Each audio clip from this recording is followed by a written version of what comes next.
But Tuckerman is who he says he is. He is what you see is what you get with Tuckerman.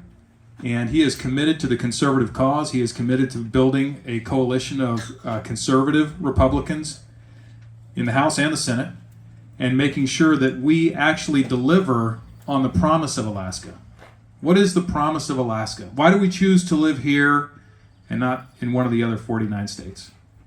It's north to the future. There's opportunities here that you can't find in other places around this nation and even around the world. But if you look at what's going on the left nationally, we know they're trying to shut us down. They're trying to shut down Willow and Anwar, the Ambler Mining District, taking NPRA back off the table, reinstating the roadless rule down in the Tongass. We've got to have a team that's on the same page. And that's a team that's a federal delegation and a state delegation and a gubernatorial office that is all on the same page, singing from the same songbook to make sure that we open up Alaska again. That's why we choose to live here. And I know that we can do it when we elect people like Tuckerman Babcock. And I thank you for your leadership. After 40 years of being engaged in this process, you're willing to put yourself out there knowing full well what comes. And that's why we need you.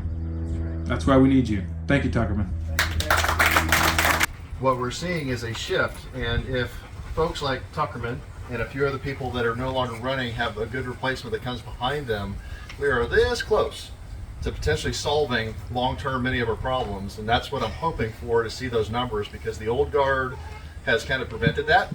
But with those people being gone and folks like Tuckerman coming in, I think you'll see enough of a power shift that we will be able to do things like the bipartisan working group. I was part of that. Kevin was a part of it, for the fiscal policy, where we put the permanent fund dividend away for good, something in the Constitution, lock it away, done messing with it. Have a spending cap that's in the Constitution that keeps us from spending in the future. So there's a lot of key things that we need to do, and you're seeing some real movement in the Supreme Court lately on things like gun rights and abortion and other stuff that's happening. That's going to be a key part of how we focus this state for the long-term part of it.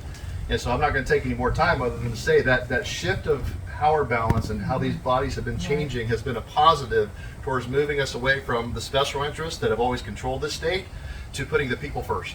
And that is the goal, is to have the people first, not the unions, not the big business, not the lobbyists that control the state, but the people first. And I know Tuckerman and I have had many, many hours of conversations about that, and we really are this close, folks. So I hope that Tuckerman and others will make it in and shift that balance of power back to the people, because we have that, plus a constitutional convention question and other things happening. There's a lot going on, folks. So hopefully, with the right people, this time, Charlie Brown, we're not going to have the football pulled out. So get it done. That's all I got. Building a real Republican majority in the state legislature. In Eagle River, there is a state representative who ran and assured us all that she was a Republican and she was going to be part of the Republican team. And then when push came to shove, actually was the key person who tilted the entire House of Representatives to the Democrat control, Kelly Merrick. And she's now running for the state Senate, still as a Republican, but she's being challenged by a fellow representative from Chugach, Eagle River, who did not join the Democrats, who has stood firm, and who I sincerely hope wins his race. Ken McCarty, would you like to say a few words?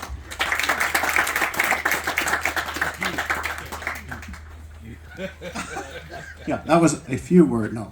Ken. Not a problem on few, because I've lost my voice. So that's correct. We have to have majority in the House, the Senate. We have to have a Republican governor. It's been a real mess this past 2 years. And Kelly Merrick gave away the lead. And I'm definitely going to be fighting for the Senate seat. There's a lot of people in Eagle River and Chugach that do not like what she's done. She's known as deceitful, as lying, can't trust what she has to say. In fact, what I understand is, and all these things against what we are being honest. I understand she's stated recently that she's the reason you got the full PFD. It's okay. We all know it's a joke. So it's an honor to be here to support Tuckerman in the process to get the Senate seat for his area, and look forward to seeing you in Juneau. Thank you, Ken.